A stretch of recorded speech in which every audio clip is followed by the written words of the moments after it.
Labour MP Kerry McCarthy, and this morning we're going to be talking about global food security, the environmental concerns surrounding food production. Well, I think people just need to be very much aware of the impact of the Western diet on the environment as well. I mean, some people will become vegans because of health reasons, some because of concerns about animal welfare. But I think increasingly people are beginning to look at the impact of industrialised farming and the fact that we just cannot sustain a Western-style diet. The world's population is predicted to grow from 6.7 billion at the moment to 9 billion by 2050. And even if we don't have those levels of population growth, even if we stick to current levels, it's estimated that if everyone adopted a Western-style diet, we'd need 3 planets the size of Earth in order to sustain ourselves. A vegan diet is very sustainable because on average it requires 1/3 of the water and 1/3 of the land to produce a vegan-based diet than it would to produce an animal-based diet. And that's because farmed animals eat much more protein than they produce. Most of the protein that they consume is used to actually to live, to keep themselves warm, to repair injuries, rather than to actually what you could describe as grow milk, eggs or meat. More water and land is therefore needed to produce cattle feed, for example, which leads to deforestation, scarcity of water supplies, soil erosion, and the pesticides have a damaging effect on the environment as well. So we need to explore ways that are less harmful and wasteful and have less impact on our environment and on our natural resources. Some people ask me, well, what would happen to farmers' livelihoods if we all moved to a plant-based diet rather than animal-based? But obviously if people did do that, they would still be consuming crops that are actually grown by farmers. So there'd be a role for farmers to play to move towards a more sustainable way of farming. I live in the countryside and I see how much of the land, its potential, is just not being used. I mean, in Hampshire, a lot of the land is devoted to stables and horses. So we could actually change the land use to benefit the wildlife, the planet, the animals and us. A lot of people ask me, would the landscape look monotonous without livestock? I mean, I could say that we've actually created an artificial landscape which was more diverse before, with trees and wildlife, and we would actually encourage the diversity of crops. We would be seeing orchards of nuts and fruit. We would encourage a lot of understory shrub layers of soft fruit, a great diversity of vegetables and cereal crops. It would actually be a much better mixture of crops instead of huge monocultures of acres and acres. Because of the diversity, you would get more habitat for the wildlife. It would actually encourage the wildlife, which is under a great pressure with the current conventional farming. The bees here are very important. They actually operate at much lower temperatures than honeybees. They come out earlier and they feed later, so you're getting good pollination. I know also here there are 3 species of parasitic wasp, which means that you have a reduction in caterpillar numbers, which cause a great deal of damage to cabbages and broccoli and kale, and hardly any damage is seen here. The hedgerows are kept very thick. They're not cut every year, so they're richer for wildlife, and they're also connecting annuals between the hedgerows across the fields, which act as beetle banks and wildlife corridors. What these methods do is that they actually benefit the biodiversity. You have more predators which keep a balance. You don't have the pest and disease problems. Could we manage on a plant-based diet in the UK? A lot of work being done with agroforestry is showing that we could have a lot of the crops growing here that we're actually importing at the moment. And a lot of things could still be grown outside. We wouldn't have to have heated greenhouses. And even just with the polytunnel like we're seeing here, it's surprising what you can achieve. We have now several stock-free, commercial stock-free farms like this one. We know that these methods work. Stock-free organic farming is a system of food production which excludes any animal byproducts or any dependence on animal inputs at all.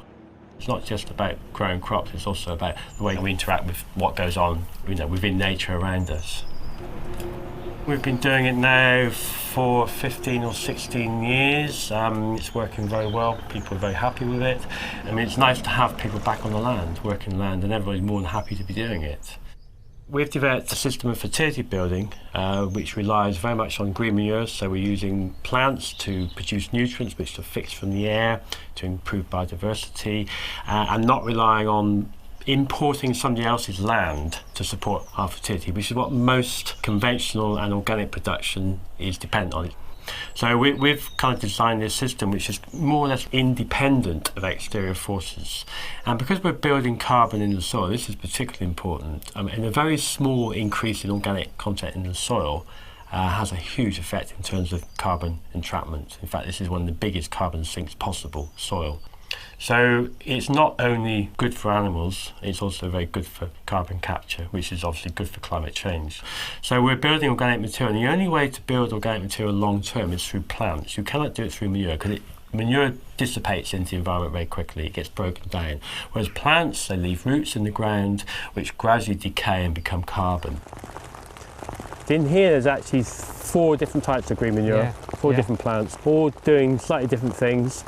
But all building fertility, and the final outcome of this is a soil which is very friable, good population of worms, easily worked, doesn't take as much energy to work soil when it's in good condition, and very good for plant roots. So this forms the basis of fertility for future cropping. For future cropping,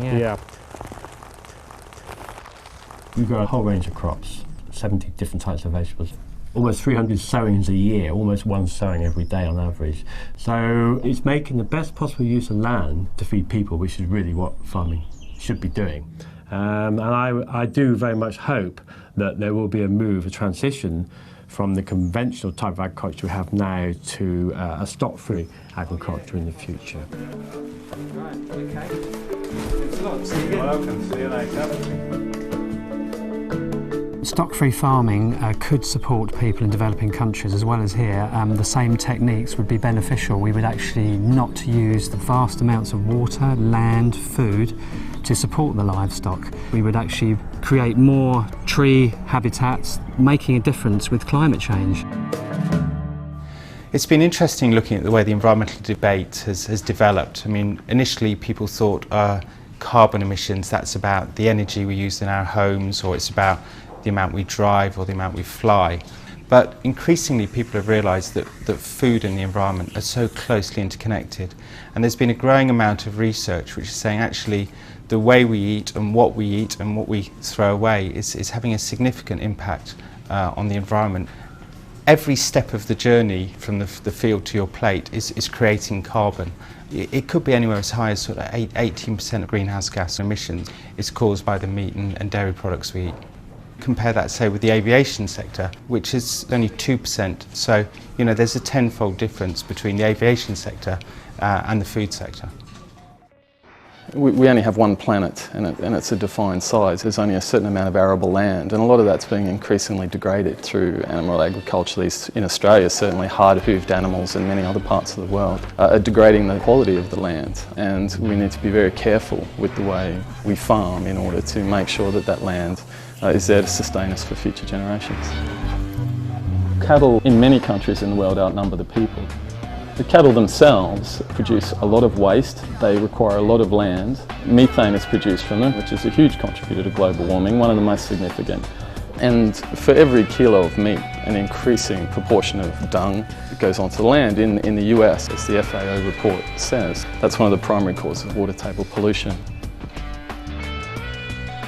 In the Amazon, the vast majority of deforestation is being used for cattle farming, and much of the remaining is for soya protein, which is used as cattle food. So without this relentless drive to produce more meat, which is a high profit product, we would have more Amazon, which has been called the lungs of the world. In addition to its contribution to climate change, you have to look at species loss. You have to look at the native people who live there and so on. The number of birds, the number of animals that live in a given area of forest are essentially wiped out by it being converted to forms of agriculture. It's like someone going into the Louvre in France and just smashing it up. I mean, it's mindless and it's just so unnecessary, and we're destroying something that can't be replaced. There are a host of things we could do that will have a really significant effect on climate change as a society.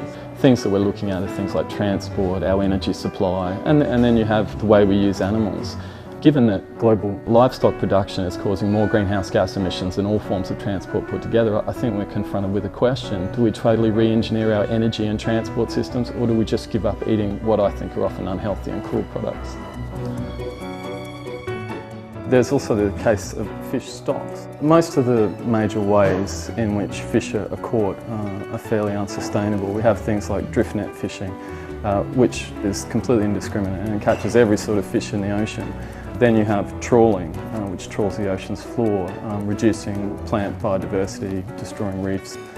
People often say that fish farming is a sustainable option, but actually an even greater number of fish are required to be caught from the wild in order to feed those fish. I have a number of friends who say, well, what if we raised animals in a more ethical manner? The Omnivore's Dilemma is a very famous book where that's his conclusion, is that he can move to the country and raise his own chickens and his own animals. It's a lovely concept if you like the taste of meat, but it's just not going to sustain 6 billion people and growing, which is the world's current population.